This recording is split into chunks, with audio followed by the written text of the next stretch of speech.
Every year on the lunar calendar that the person passed away, they have the death anniversary where the family gets together and does the prayers, gives the offerings of food and the paper money and whatever that a family member likes so they can enjoy the afterlife. What's up everybody? Chào các bạn và chào mừng các bạn quay trở lại với podcast Loud and Clear của What's Up English. In today's podcast, you are going to learn a ton of words and phrases to talk about your family, but also to talk about family traditions and things related to family culture in Vietnam. So first, you will learn pretty much all of the words you need to talk about your family members, of your immediate family, and also your extended family. And after that, we'll talk about the differences in culture between Western families and Vietnamese families. For example, do Westerners have a death anniversary and how many generations live together in one house? So between Vietnamese families and Western families, there are a few big differences about the culture and the traditions. And so today we are going to talk about that. And you will be able to describe and talk about those things in English.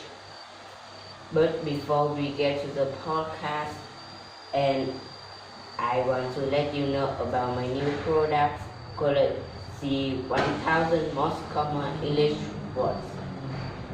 So if you're a beginner learning English, then one of the most important things to do is learn the common foundational words of English. And so I've released a PDF and audio file. The PDF has a list of the 1000 most common words, and each word has the IPA pronunciation and an English example sentence and a Vietnamese translation of that example sentence, so you can see how the word is used. It also has audio files for every single word. So first I say the words and then a pause so you can repeat the word to practice your pronunciation. And then I say the sentence and then another pause. So there's time for you to repeat the sentence. If that sounds useful for you, then the link to this product is in the description. It's 79k, and if you buy it, it's free at prices. And I hope you love the product. And thank you to everybody who has supported my channel by buying the product or by commenting on my videos, liking, even just watching. Thank you everyone for all your support. I really appreciate it. Thank you. Okay, so let's start the podcast. First, you are going to learn the first words for talking about your family, like all the members of your family and all the world. To do that, I'm going to tell you about my family, alright? So in my immediate family, I have a mother and a father who are both in their 60s. And I also have a sibling. A sibling that means a brother or sister. So my sibling is an older brother. He is about 3 years older than me. And I also have a stepbrother, a stepsister, and a stepmom. In English, when we put step before sister or brother, or dad or mom. What that means is that the person is a family member who is not blood related to you, not biological related to you, but they are related through marriage. So when I was young, my parents divorced, and then my dad got a new wife, but she already has kids. And so her kids became my stepbrother and stepsister. And we could say she became my stepmom.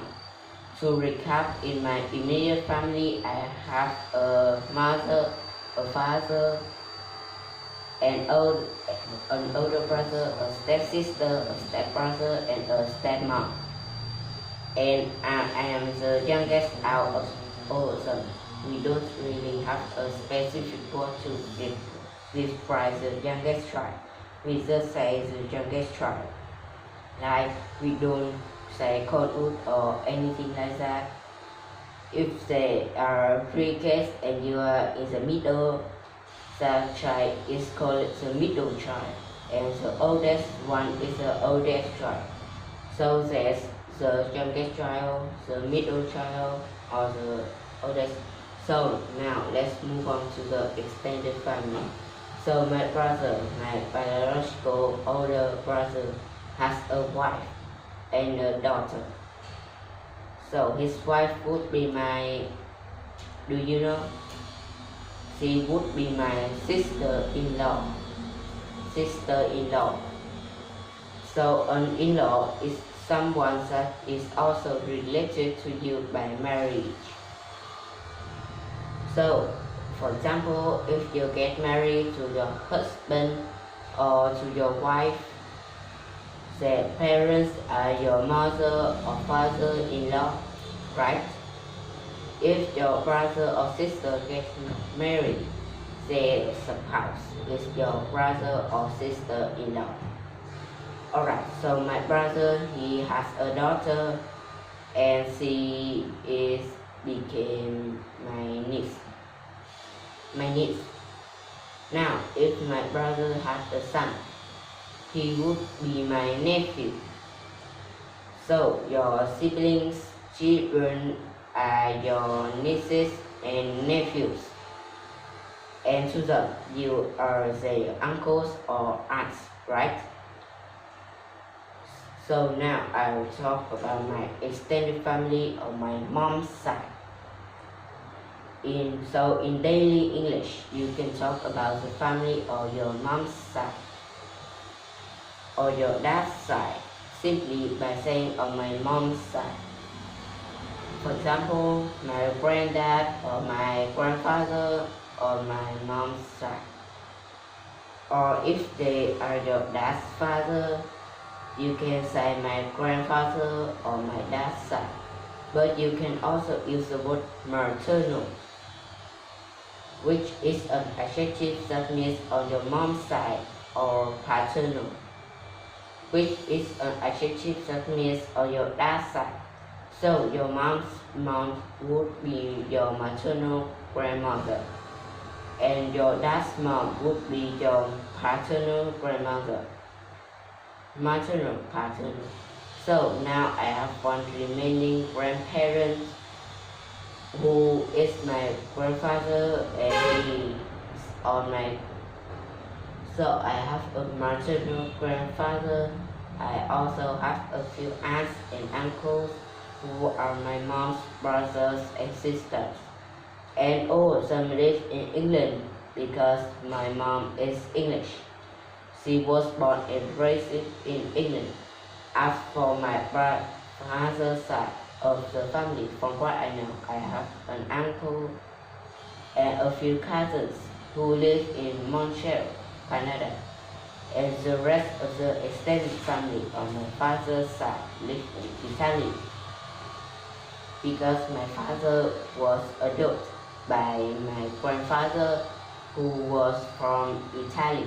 He has now passed away, but because he came to Canada in, I think, the 1940s, and he adopted my father around 1960. But all of this family is still in Italy because he's from Italy. So I could say that my grandfather, he was not my biological grandfather, but we still consider him like a blood relative. I don't consider him as any different at all. Alright, so that was my family. Let's recap on the words we just learned. So, for your immediate family, you have a mother, a father, you have siblings, and your siblings are your brothers and sisters. Also, if one of your parents divorced and remarried, then you must have a stepbrother, a stepsister, a stepmom, or a stepdad. As for your extended family, you can have a grandmother, grandfather, aunts, uncles, cousins, nieces, and nephews. And those are the main words we use in English. So, one big difference and a mistake that Vietnamese people often make is they call their cousins their sister or their brother, because in Vietnamese you call them your sister or your brother. But in English, your sister and brother is only the child of your mother and father. You have the same mother and mother. Your cousin is a different word, and we don't call our cousins or sister or brother. So that's one thing to remember, because it can cause a bit of confusion. I remember with one of my friends. She said, "I'm hanging out with my sister." And I said, "What? I thought you didn't have a sister." And she was talking her cousin. And then I realized, okay, yeah, your cousin. So it can cause a bit of confusion in English. Alright, let's move on to some differences in tradition and culture between the West and Vietnam. So firstly, let's talk about extended families versus nuclear families. In the West, most of the households are just the parents and children. And when the children move back and says it's a, but in Vietnam, many extended families live together. So there are a lot of different races in one house. Sometimes 3, even 4 generations can live in the same house with the grandparents or something like that. And in the West, that is extremely great. So that's why that is different. The next point is how Westerners take care of the elderly versus how the Vietnamese take care of the elderly. So when someone reaches the age of not being able to take care of themselves in the West, often people will put their family members in a retirement home or a nursing home, and in these places, if it's a good one, they can be very nice because they take care of that family member, and then they get to live in a community with other people who are the same age as them, so they can be around friends, and of course the family will go in a visitor. But in Vietnam, usually the elders live at home, and then they are taken care of by family. So I think that's a great way of doing it. But versus, different cultures, different societies, I think it depends on the family with how they want to do. I'm not going to say which one I think is better or not, because it depends on what that person wants. If they want to be in a home or with their family. So another thing that is different between Western family and Vietnamese families is parental involvement. So in Vietnam, It seems like parents are a little more strict with their children than in the West. These days, I'm not so sure because I see a lot of parents these days not strict with their children at all. And some are very strict, it depends. So in Vietnam, it's often expected for the children to send money back to their parents, but in the West, you pretty much never hear about kids sending money back to their parents. As for marriage, I'm not sure if it's still very common these days. I think it is because I'm more pressure to get married than kids in the West. For example, I'm not married and my family will just ask me, are you dating anyone? And that's about it. They won't say, oh, you should, you should get married. They don't never say that. And most Western families don't say that. They ask, I am dating anyone if I'm and how it's going. If not, then say it. We move on to the next part of the conversation. Here's one thing I want to go over briefly, not too long, but one big difference between the West and Vietnam is in Vietnam you have a death anniversary. In the West we don't have this death anniversary. So guys, I'm not an expert on this. If I say anything kind of wrong or if you want to add more information, please feel free to leave a comment. I talk with a few friends and try to understand this part of Vietnamese culture as much as I could. So from what I know, after someone in your family passes away, then there will be 49 days, and in that 49 days, the family maybe will go to temples, will pray or leave offerings for the family member. Because after 49 days, it is decided how they will reconnect it, how their next life will be ending. I'm not an expert. I've heard there are lots of different changes. Some do it after 49 days, some do it after 100 days, and then every year on the lunar calendar. So every year on the lunar calendar that the person passed away, they have the death anniversary where the family gets together and does the prayers, gives the offerings of food and the paper money, whatever that family member like, so they can enjoy the afterlife. And in the West, we do not do that. We simply have a funeral when someone passes away, and then maybe some people will go to their grave and they leave flowers or leave them something for them, but it's a big celebration. I'm not sure a celebration is right, but it's not a big event every year for the anniversary of their passing. Alright, so I don't want to make this podcast too long, but I think we're going to end with that. I hope you're learning a ton of useful words to talk about your family. And again guys, please don't forget to leave a comment if you want to correct something I said, or if you want to tell me more about your culture, because I think in different parts of Vietnam they might do it differently.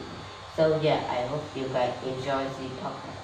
This is 1000 most common words in the different below, and I will see you guys in the next video. Goodbye.